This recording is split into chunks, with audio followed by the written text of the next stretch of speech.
त्याला खोला गेलं बॉम्बाला सगळं.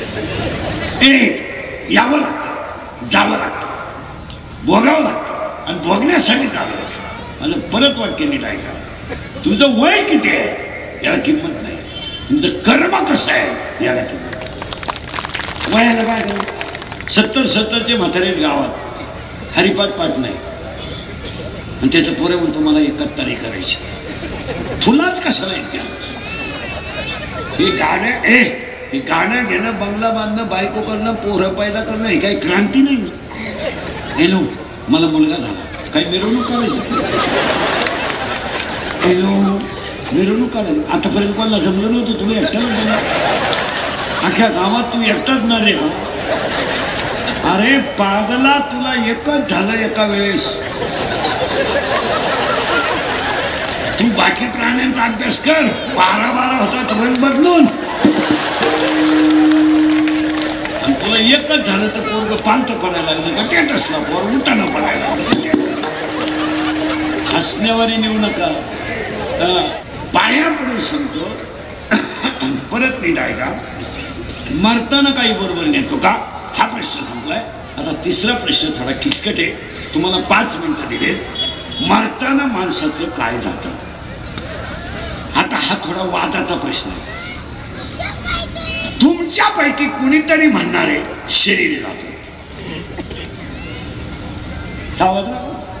आता मी मरायला लागलो, मी मेलो, माझ्या मुलानं बायकोनं रडायला सुरुवात केली. मला आंघोळ कोण घालणार आहे? तेच. मला पोचवणार कोण आहे? तेच. मला आग कोण लावणार आहे? तेच. मी तसं पेटलो नाही तर टायर वापरणार आहे कोण? तेच. आणि नाही टायर वापरले तर मिठाची गुणवत्ती, पण मला पेटवल्याशिवाय राहणार. मग मी गेलो का त्यांनी नेलं? करेक्ट, त्यांनी नेलं, मी गेलो नाही. मी मोठ्यावर झोपेल होतो. तरी त्यावेळेला लोक म्हणतात त्यांना आपल्यातून जाऊन 10 दिवस झाले, ते गेलेच कुठे? आपण नेले. ते तर रिलॅक्स होते बिचारे माणसं. म्हणून पहिला मुद्दा सांगतो तुम्हाला, काही काही गोष्टी एकदम क्लिअर करायच्या. शरीर कधी जात नाही. हे काय झालंय, लोकांचं वाचन नाही आणि मग मोघान बाप्पा. शरीर कधीच जात नाही. फायनल करा. नाहीतरी शरीर जसं जा तसंच होतं, फक्त पुढं आहे का शरीर होतं ते, म्हणजे शरीर जात नाही. मग आता मी तुम्हाला प्रश्न विचारला, शरीर जात नाही, मग तुम्ही मला दुसरा प्रश्न देणार आहे, देह जातो. तुमच्याकडे काय आहे प्रश्न? आता देहाचा आहे का? शरीर जात नाही हा विषय परत डोक्यातून काढून टाका. तुम्ही म्हणाल मला देह जातो. देह 4 आहेत माणसाला: स्थूल देह, सूक्ष्म देह, कारण देह आणि महाकारण देह. हा जो देह आहे हा स्थूल देह, आणि हा या प्रकृतीमध्ये आला, याचा भोगायचा काळ संपला का याचा विषय मिटला. म्हणजे शरीर जात नाही आणि देहही जात नाही. फायनल. आता तुम्ही तिसरा प्रश्न मला विचारणार आहे, आत्मा जातो. तुम्ही जेवढ्या दहाव्यांच्या पत्रिका आहेत वाचा. ईश्वर त्यांच्या आत्मा, श्रद्धा, ईश्वर त्यांच्या. कुठे येण्याचा बाजार आहे का नाही? डाव्यात भाषण करणारे काय काय डायरेक्ट म्हणतात ईश्वर त्यांच्या मृतात्म्यात शांती देतो. काय तोंड बोलायची पाहिजे. सगळ्या लग्नपत्रिका वाचा. आमचे ते श्रीहरीचे कृपे करून, आमचे पत्रिकेत काय वाक्य तुमचं?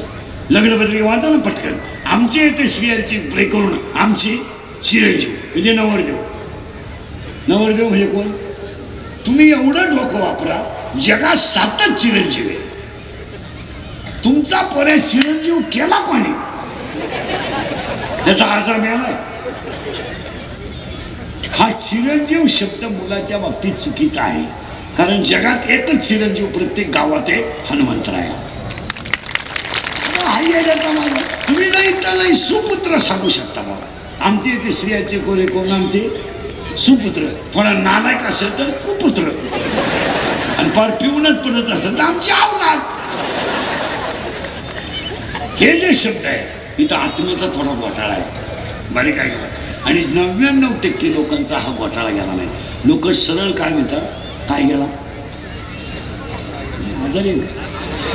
आत्मा. आता आत्मा आत्मा जातो का नाही महिला मंडळ तुम्हाला प्रश्न आहे. हांडा घ्या, हांडा पाण्याने भरला आणि ओट्यावर ठेवला. सूर्याची किरण हांड्यात पडली. आता तुम्हाला सूर्य केवढा आहे? हांड्या एवढा आहे. तो पाणी बादलीत होता, बादली एवढं. आता ते पाणी हौदात होता, हौदा एवढा. मग सूर्य एक आहे का अनेक आहे? एक आहे, पण त्याचे प्रतिबिंब.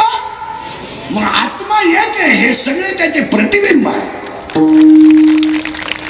बऱ्याच लोकांनी असा घोटाळा केलाय, आत्मा ह्या देहातून. हे पप्प्याच्या आईपाशी मारलेले गप्पा, याला शेंगायला तिला अक्कल नव्हती. ती म्हणली खरंच बाई मलाही दिसला म्हणून चालत्या. या गप्पा आहे, त्याच्यापेक्षा सोडं उदाहरण. महिला मंडळ अजून एक पटकन घुसळ डोक्यात तुमच्या. किटली घ्या 5 लिटरची किटली. आता किटलीत दूध भरलं दूध, किटलीत दूध भरलंय. आता माझा प्रश्न असा आहे, किटली दुधानं भरलेले. मग मी तुम्हाला प्रश्न विचारतो, मला दुधाचा आकार सांगा. दूध आडवं आहे, उभं आहे का तिरपं आहे का अष्टकोनी आहे का चौकोनी आहे? किटलीचा जो आकार आहे, आता ते दूध बाटलीत होता, बाटली. आता ते दूध तांब्यात होता, तांब्याचा आकार. ते दूध ग्लासात होता आणि ते दूध फुलपात्रात होता. मग दुधाला निश्चित आकार नाहीये. नीट आहे का? आत्म्याला जन्मही नाहीये, आपल्याला मृत्यू नाहीये, आत्मा आधी नाहीये, आत्मा अनंत नाहीये, आत्मा दिसतही नाही आणि जातही नाही. तो प्रतिबिंबित आहे.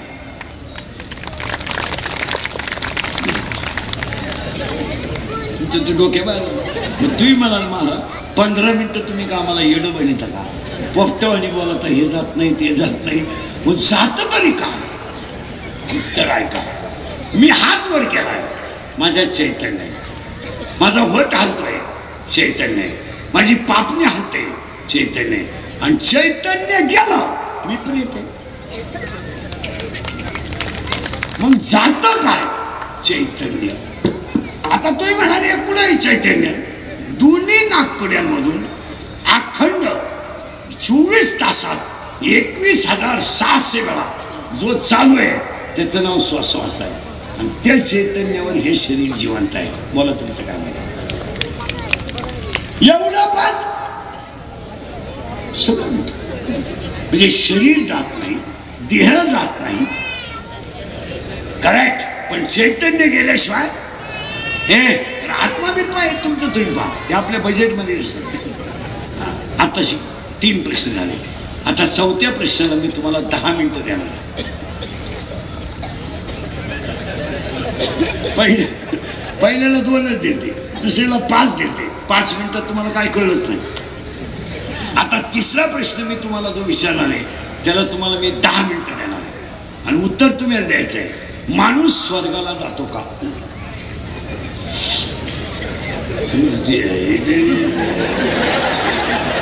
लय किचकट. मला बारीक ऐकण्यात मजाच असतो आणि लोकांच्या कल्पना आहे. मला असं झालं ते तसं झालं, काय नाही होतं. तुम्हाला सांगतो, चैतन्य संपलं, जग संपलं. बस काय राहिलं शिल्लक? आपले सगळं संपलं. तुमचा खिस्सा रिकामा झाला, अंगातली ताकद कमी झाली, भाऊबंद संपले, मित्र संपले, पाहुणेरावळे संपले, तुमच्या बाबतीत जग संपलं. मग गोपाळकृष्ण जर करगळीने डोंगर उचलत होते, गोपाळकृष्णाने जर 12 गाव अग्नी गिळला होता, तर गोपाळकृष्णाच्या पायाला सुद्धा पारधी समाजाच्या माणसाच्या डाव्या पायाचा अंगठ्याला बाण लागला. आता त्याच्या पुढचं ऐकत नाही. जे प्रभू रामचंद्र दगडाला पाहिल्यावर अहिल्या तयार करत होते आणि अहिल्या करून नगरीचा उद्धार करीत होते. मग स्वतःचे वडील गेल्यानंतर प्रभू रामचंद्र वडिलांना 14 वर्षे ठेवू शकत नव्हते. तिथं दशरथाला म्हणले असते, मी येईपर्यंत थांबा, आपण राज्याभिषेक चांगला करू, मग मी गाडीवर बसणार आहे, तुमची सोय करेन. म्हणजे प्रभू रामचंद्र सुद्धा चैतन्य पुढे हातबंद झाले.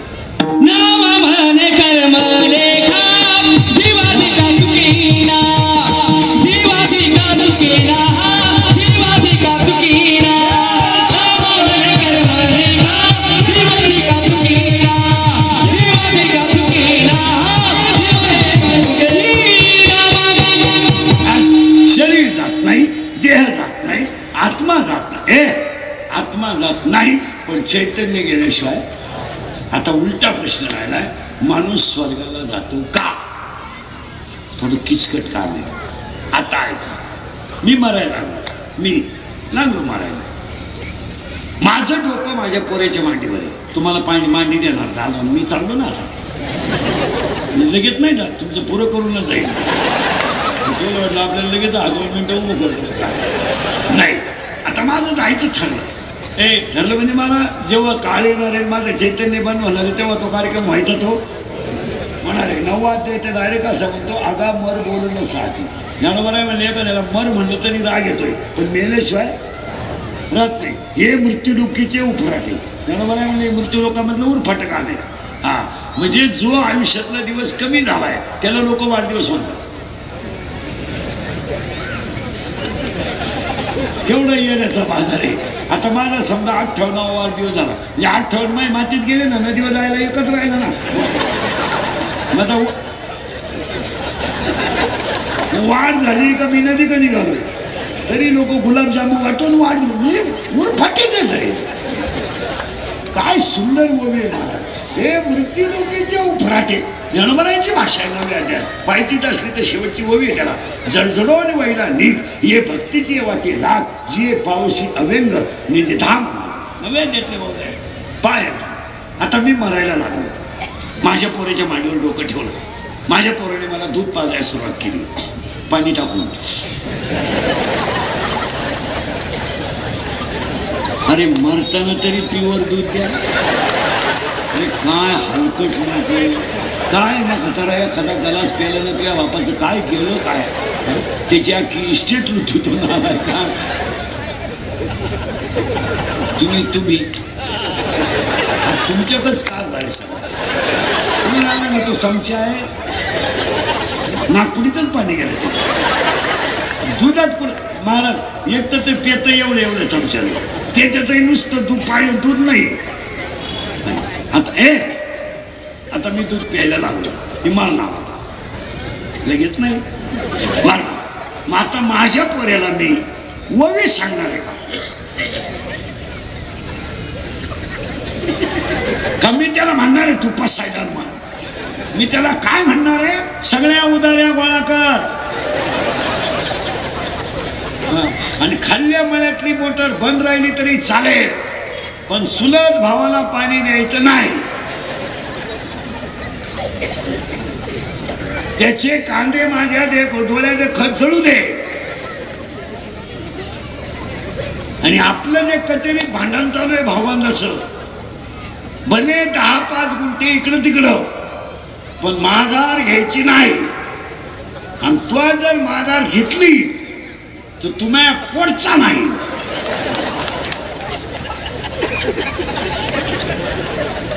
आणि मेलो बोला मी स्वर्गात जाईल का? हो, स्वर्गातही नाही जात, नरकातही नाही जात. तुम्हाला सरळ 3 वाक्य समजा.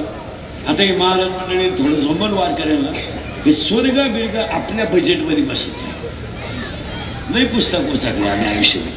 तुम्हाला सरळ समजा, हसत हसत जगा हा स्वर्ग आहे. भजन करीत राहा ही वैकुंठ आहे, आणि संसार करून मारा हा नरक आहे. अंधकाळी